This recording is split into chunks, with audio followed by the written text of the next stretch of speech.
ভাষণে কি জানাবেন ডক্টর ইউনূস শীর্ষক পোস্ট এডিটোরিয়ালটি লিখেছেন আমার দেশের নির্বাহী সম্পাদক সৈয়দ আফদাল আহমদ। দেখতে দেখতে সোমবার এসে পড়ল। গত সপ্তাহের এই সোমবারে আমরা আচমকা এক দুঃসহ হৃদয় বিদারক ঘটনা মাইলস্টোন ট্র্যাজেডির মুখোমুখি হয়েছিলাম। রাজধানীর উত্তরার দিয়াবাড়ি এলাকায় মাইলস্টোন স্কুল অ্যান্ড কলেজ প্রাঙ্গণে অন্য দিনের মতোই ছিল কুচি কুচি শিক্ষার্থীদের হৈ হুল্লোড়, কলরব আর ছুটোছুটির ব্যস্ততা। কেউ ক্লাস করছিল, কেউ ছুটির পর স্কুল ব্যাগ গুছিয়ে বাড়ি ফেরার প্রস্তুতি নিচ্ছিল। বাইরে অপেক্ষায় ছিলেন অভিভাবকরা। ঠিক এই সময় একটা 18 মিনিটে শোনা গেল কান ফাটা বিকট শব্দ। মুহূর্তেই আগুন, ধোঁয়া আর মৃত্যু চিৎকারে এলোমেলো হয়ে গেল সবকিছু। জানা গেল স্কুল ভবনে আছড়ে পড়েছে এক যুদ্ধ বিমান। এটি ছিল একটি প্রশিক্ষণ বিমান। বিধ্বস্ত হয়ে বিমানবাহিনীর F-7 BGI ধরনের এই যুদ্ধ বিমান স্কুল চত্বরের একটা দোতলা ভবনে পড়ে। চীনের তৈরি যুদ্ধ বিমানটি ছিল একটি প্রশিক্ষণ বিমান। যান্ত্রিক ত্রুটির কারণে বিধ্বস্ত হয়। এরপরই আগুন ধরে যায় স্কুল ভবনে। মিলিয়ে যায় ফুলের মতো শিশুদের হাসি। কেউ মুহূর্তেই মৃত্যুর কোলে ঢলে পড়ে, কেউ আগুনে দগ্ধ হয়ে অসহায় আর্তনাদ করে।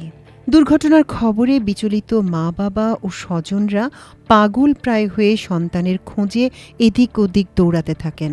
তাদের আহাজারিতে ভারী হয়ে ওঠে চারপাশ। উদ্ধারকর্মীরা আহত নিহতদের উদ্ধার করে রাজধানীর 8টি হাসপাতালে নিয়ে যান। গতকাল রোববার পর্যন্ত মৃত্যুর সংখ্যা দাঁড়িয়েছে 35 জনে। এর মধ্যে 25 জনই ফুলের মতো ফুটফুটে সুন্দর শিশু শিক্ষার্থী। এই করুণ মৃত্যুর মিছিলে আছেন বিমানটির পাইলট ফ্লাইট লেফটেন্যান্ট তৌকির এবং স্কুলের মানবীয় গুণাবলীর দুজন আদর্শ শিক্ষক মাহরিন ও মাসুদা। নিহতদের মধ্যে দুজনের পরিচয় এখনও শনাক্ত করা যায়নি। ডিএনএ পরীক্ষা চলছে। দুর্ঘটনায় 1.5 শতাধিক আহত হয়েছে। এখনও হাসপাতালে চিকিৎসাধীন 50 জন। এর মধ্যে জাতীয় বার্ন ইনস্টিটিউটে আছে 36 জন। 4 জনের অবস্থা সংকটাপন্ন। নিবিড় পরিচর্যা কেন্দ্রে রেখে তাদের পরীক্ষা চলছে। আরও 9 জনের অবস্থা কম গুরুতর হলেও শঙ্কামুক্ত নয়।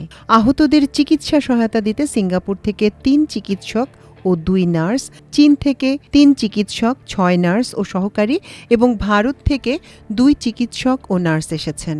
স্থানীয় চিকিৎসকদের সঙ্গে সমন্বয় করে আহতদের চিকিৎসা চলছে। জাতীয় বার্ন ইনস্টিটিউটে 17 জন মারা গেছে। মাইলস্টোন স্কুল অ্যান্ড কলেজ ক্যাম্পাসের যুদ্ধবিমান বিধ্বস্তের স্থান দেখতে এখনও ভিড় করছে উৎসুক জনতা। কিন্তু সেখানে এখন নেই কোচি শিক্ষার্থীদের প্রাণখোলা হাসির কলরব। স্বপ্ন বাস্তবায়নের জন্য তৈরি এই স্কুল প্রাঙ্গণ এখন কেমন যেন ভয় ভয় মনে হয়। আমাদের রিপোর্টারকে স্কুলের প্রিন্সিপাল জানিয়েছেন তারা আপাতত শিক্ষা প্রতিষ্ঠানটি বন্ধ রেখেছেন, কারণ ছাত্রছাত্রীরা ট্রমায় ভুগছে। এটা ঠিক, এই ট্রমা কতদিনে কাটবে তা বলা যায় না। বাংলাদেশ ইনস্টিটিউট অফ প্ল্যানার্সের ইঞ্জিনিয়ার ও পরিকল্পনাবিদরা সংবাদ সম্মেলন করে বলেছেন, মাইলস্টোন কলেজ অ্যান্ড স্কুলটির নির্মাণ কারিগরিভাবে বৈধ হলেও এটি কার্যত অনিরাপদ এলাকায় অবস্থিত। এই শিক্ষা প্রতিষ্ঠান হযরত শাহজালাল আন্তর্জাতিক বিমানবন্দরের অ্যাপ্রোচ এরিয়ার অর্থাৎ বিমান উড্ডয়ন ও অবতরণ অঞ্চলের মধ্যে পড়েছে, অর্থাৎ এয়ার ফানেলে পড়েছে।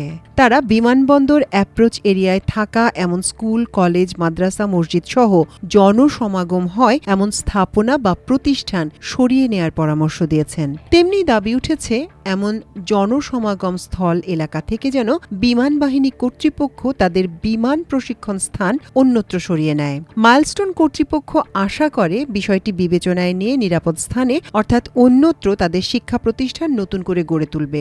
তবে এটি সময় সাপেক্ষ ব্যাপার। এর আগে স্কুল কর্তৃপক্ষকে ছাত্রছাত্রীদের ট্রমা কাটিয়ে ওঠার জন্য কিছু ব্যবস্থা নেওয়া দরকার। প্রথমে স্কুলের যে জায়গায় বিমান বিধ্বস্ত হয়েছে সেই জায়গাটি এমনভাবে পুনর্নির্মাণ করতে হবে যাতে দুর্ঘটনার কোনো চিহ্ন অবশিষ্ট না থাকে। স্কুল কলেজটির পুরো প্রাঙ্গণ পরিষ্কার পরিচ্ছন্নতার পাশাপাশি রং করে জলজলে করে তুলতে হবে। ক্যাম্পাসটি এমনভাবে সাজাতে হবে যাতে শিক্ষার্থীরা নতুন স্বপ্নে বিভোর হয়, অতীত অর্থাৎ বিমান বিধ্বস্তের ঘটনা ভুলে যায়। দুর্ঘটনার কোনো চিহ্নের কারণে যেন তাদের সেই দুঃসহ স্মৃতির কথা মনে না পড়ে কিংবা সংবাদ চোখের সামনে ভেসে না ওঠে। একইভাবে শিক্ষার্থীদের আনন্দ বিনোদনের মাধ্যমে পাঠে ফিরিয়ে আনতে হবে। 5 আগস্ট জাতিকে সুখবর দেবেন ডক্টর ইউনূস। এক বিপদের কথা ভুলতে না ভুলতেই প্রধান উপদেষ্টা নোবেলজয়ী ডক্টর মোহাম্মদ ইউনূস আরেক আশঙ্কার কথা জানিয়ে জাতিকে সতর্ক করেছেন। রোববার রাষ্ট্রীয় অতিথি ভবন যমুনায় 14টি রাজনৈতিক দল ও জোটের নেতাদের সঙ্গে বৈঠক করে তিনি জানিয়েছেন, পরাজিত শক্তি আবার মাথাচাড়া দিয়ে উঠেছে। তারা নির্বাচনের আয়োজনকে ভণ্ডুল করে দেওয়ার জন্য অপচেষ্টা চালিয়েছে। তিনি পরাজিত শক্তির অপচেষ্টাকে প্রতিহত করতে ফ্যাসিবাদ বিরোধী সব শক্তিকে ঐক্যবদ্ধ থাকার আহ্বান জানিয়েছেন। ডক্টর ইউনূস ঠিকই বলেছেন। সম্প্রতি গোপালগঞ্জে আমরা পরাজিত আওয়ামী লীগের আস্ফালন দেখেছি। জুলাই যোদ্ধারা সেখানে পদযাত্রা নিয়ে গিয়েছিলেন। গোপালগঞ্জে তাদের প্রতিরোধ করার জন্য সারা দেশের আওয়ামী ক্যাডারদের নিয়ে জড়ো করা হয়েছিল অস্ত্রসহ।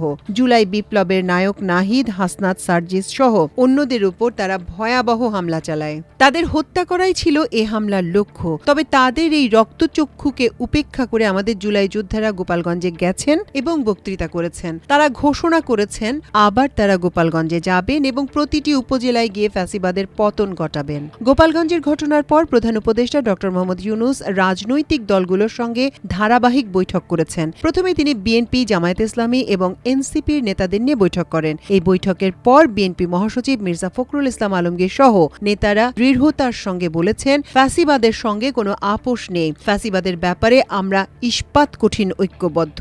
যার যার রাজনৈতিক কর্মকাণ্ড ও দৃষ্টিভঙ্গির কারণে আমরা একে অন্যের বিরোধিতা করছি, সমালোচনা করছি। এটা আমরা করে যাব। তবে ফ্যাসিবাদের বিরুদ্ধে আমরা এক ও অভিন্ন।